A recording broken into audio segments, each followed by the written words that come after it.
Hello friends, आप सबका बहुत बहुत स्वागत है रैंकर्स मंत्रा में। फ्रेंड्स, प्राथमिक शिक्षक नियुक्ति नियमावली 2022 बनने के बाद से ही विवादों के दायरे में रही है और कई शिक्षक अभ्यर्थियों के समूह लगातार जो है इसका विरोध कर रहे हैं। खास करके कई प्रावधान ऐसे हैं जो उन्हें विसंगति के तौर पर देखते हैं और उनकी लगातार मांग है कि इन विसंगतियों को जल्द से जल्द दूर किया जाए और उसके बाद ही नियुक्ति प्रक्रिया शुरू किया जाए। इन्हीं में से एक मुख्य बात है वेतनमान को कम किया जाना और मुख्य परीक्षा का प्रावधान।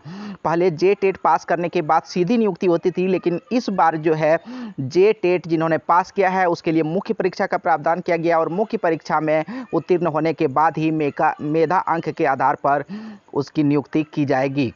तो इस फैसले का लगातार विरोध बढ़ता जा रहा है। मुख्य परीक्षा ना हो, इस चीज़ के लिए लगातार दबाव बनाया जा रहा है और अब शिक्षक अभ्यर्थियों के अलावे यहाँ पर देखें, अगर शिक्षक अभ्यर्थियों के अलावे तो विधायक भी इस मांग में कूद पड़ी है। दीपिका पांडे सिंह महागामा विधायक नौकर साहब बरगलाकर येन कैन प्रकरण नई नियमावली बनाया। विधायिका ने सीएम हेमंत सोरेन को लिखा पत्र, जे-टीटी पास अभ्यर्थियों को दे सीधी नियुक्ति। तो बिल्कुल यह बात क्लियर की गई है कि सीधी नियुक्ति दिया जाए, इसके लिए मुख्य परीक्षा ना हो।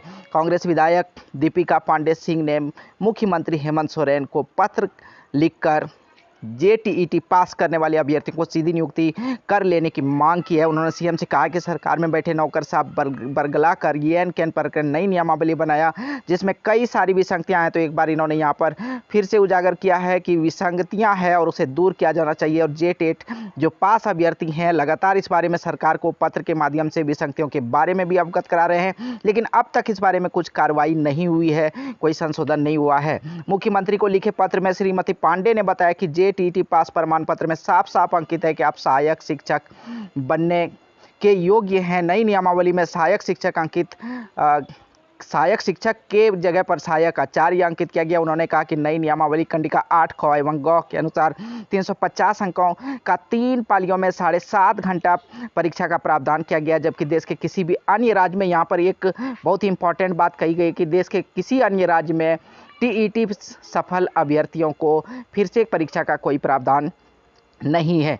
देखें, यहाँ पर विधायक दीपिका पांडे सिंह ने जो पत्र लिखा है, आप देखें, माननीय मुख्यमंत्री महोदय, झारखंड सरकार, इसका विषय बिल्कुल यहाँ पर क्लियर है कि जे-टेट पास सफल अभ्यर्थियों को काउंसलिंग के आधार पर सीधी नियुक्ति करने के संबंध में बिल्कुल क्लियर यहाँ पर किया गया है कि सीधी नियुक्ति हो।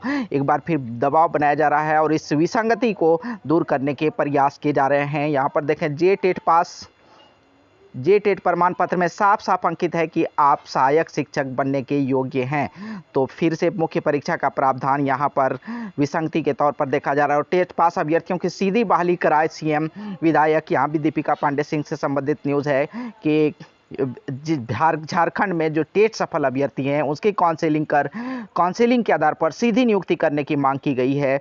तो अब देखिए क्या अपडेट निकल कर। इसी बीच जो है पारा शिक्षक, सहायक अध्यापक जिसे कहा जाता है, उनका जो टेट उत्तीर्ण संघ है उन्होंने शिक्षा मंत्री से मुलाकात की है और उस मुलाकात के बाद बिल्कुल क्लियर शिक्षा मंत्री का रुख सकारात्मक है और कहा गया है कि आगामी बैठक होगी और बैठक के बाद आपके जो भी प्रॉब्लम है उस समस्या को समाधान करने के प्रयास किए जाएंगे, जो भी विसंगतियां उसे दूर करने के प्रयास किए जाएंगे। तो इस दिशा में सकारात्मक कदम दिखाई पड़ रहा है और अब शिक्षक अभ्यर्थी भी और विधायक भी इस दिशा में कार्य कर रहे हैं। तो क्या अपडेट निकल कर सामने आता है, तो सभी तरह के अपडेट्स पाने के लिए बने रहे रैंकर्स मंत्रा के साथ, जुड़े रहे रैंकर्स मंत्रा के साथ।